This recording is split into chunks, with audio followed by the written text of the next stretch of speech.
How's my favorite company doing? Ooh, that's not good. Roblox, in the midst of the schlep situation, while they're scrambling to convince people that they have world-class moderation, has banned their own CEO. David Baszucki was sent to Banland. Now, lucky for David, he did not have to go through the nightmare that is Roblox appeals. I'm assuming he has like an unban button at his personal computer because the account went back up very quickly. I hope he at least considers, if he were one of us, he probably would not have gotten unbanned, okay? Thankfully, he is a CEO and president of the company, so he gets the VIP treatment. Can you imagine David in Banland, all of the people that he banned, like finding him? What would they do to him? What did he say when he met Navy898, my first Roblox account? Do you think they were nice to him? I hope so. I hope they were very polite with Mr. Baszucki. Little ding dongs. I remember a while ago, I was reading an email that Roblox Appeals had sent someone, and they said, hello there. Users cannot be falsely banned. As long as the person is not breaking the rules, their account will not be moderated. If that's true, what did David do? What did you do, Mr. Baszucki? Look, I'm not insinuating anything, okay? I'm not implying that he was acting inappropriately. For some reason, he came back as a robot. Roblox moderation. They banned him and he said, I'll be back. I'll be black. I'll be black. Look, all I'm saying is Roblox's terms of service do specifically say when you are banned, you are not allowed to continue using the platform.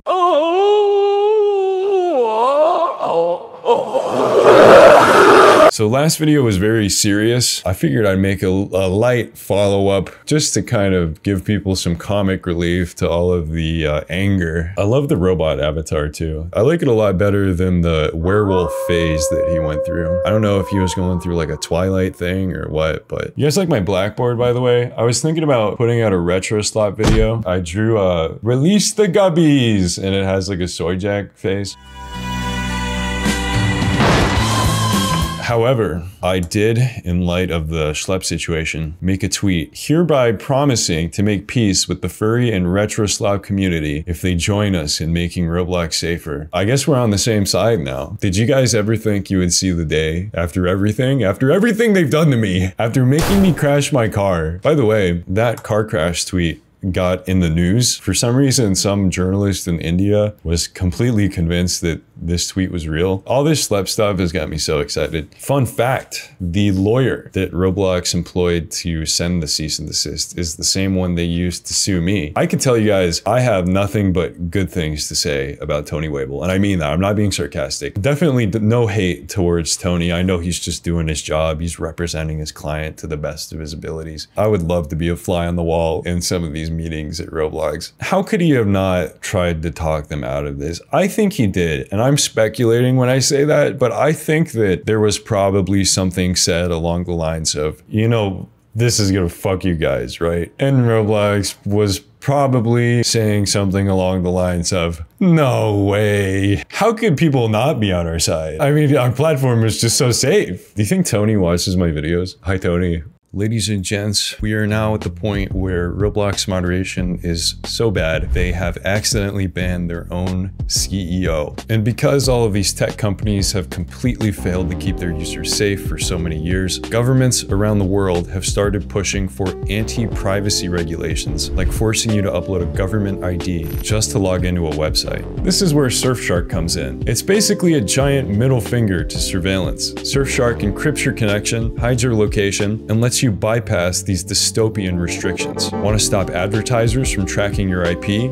Done. Want to access content blocked in your country? Bye-bye, Russia! And if you want to protect yourself even more, Surfshark offers Alternative ID, which gives you a brand new online identity through a safe email and phone number you can use in place of your real ones. Perfect for signing up to sketchy sites without handing over your real info. And the best part is one subscription covers unlimited devices, so your PC, your phone, even your consoles can all be protected under the same plan. If you like the sound of that, or you just want to support the channel, go to surfshark.com/RubenSim and use the code RubenSim at checkout to get 4 extra months added to your subscription for free.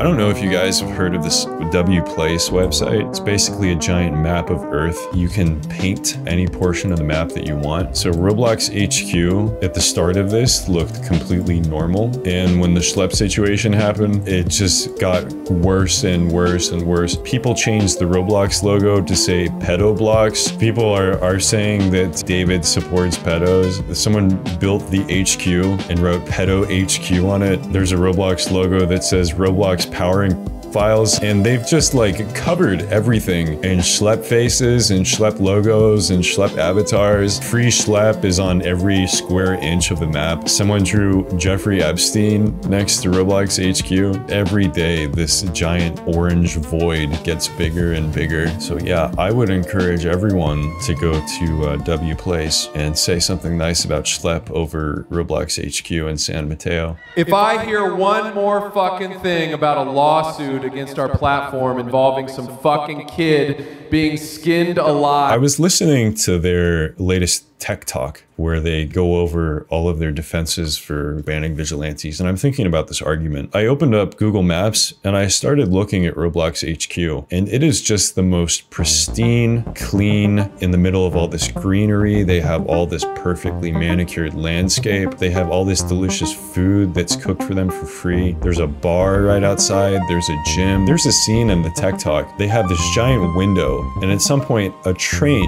passes perfectly symmetrical in the view of this scene, and it's honestly, it's beautiful. And it really made me realize the Roblox Corporation and all of their employees exist in this micro utopia, and right down the street is San Francisco, which I think can only be described as a dystopia. And it's a great metaphor for how Roblox's executives exist in this like perfect bubble where everything is great, the problems are so far away, and yet for normal people, they're right in front of us. They're out on the sidewalk outside our house, overdosing on fent. And I think it explains why things are the way they are. They just don't see what we see as users. I hope that with all of this media coverage, these issues that are really the worst of the worst on this platform is all brought to their attention. It's obvious when you look at even just the naming of some of their departments. You have safety and civility. There's a lot of 15-year-olds who we feel it's okay for them to call each other a butthead. And there's actually a deeper reason for allowing 15-year-olds to call each other a butthead on Roblox. Is this really what you guys should be putting resources into? These should not be the priority. The priority should be stopping cases that result in lawsuits against you guys. Everything else should come second to that. And I don't want to give any disrespect to the people that work here, okay? There are so many people at this company that are great people. There's just a few. They may not be malicious, but they are negligent in that they don't understand the issues like the users do. Lex Friedman had an interview with the CEO of Amazon where he described how when you have data that conflicts with anecdotal evidence, you should doubt the data. If you have a bunch of customers complaining about something, at the same time, your metrics look like they shouldn't be complaining. You should doubt the metrics. We had metrics that showed that our customers were waiting, I think, less than, 60 seconds when they called a 1-800 number to get phone customer service. And the guy who leads customer service is to fit in the metric. And I said, okay, let's call. Picked up the phone and I dialed the 1-800 number and called customer service. And we just waited in silence.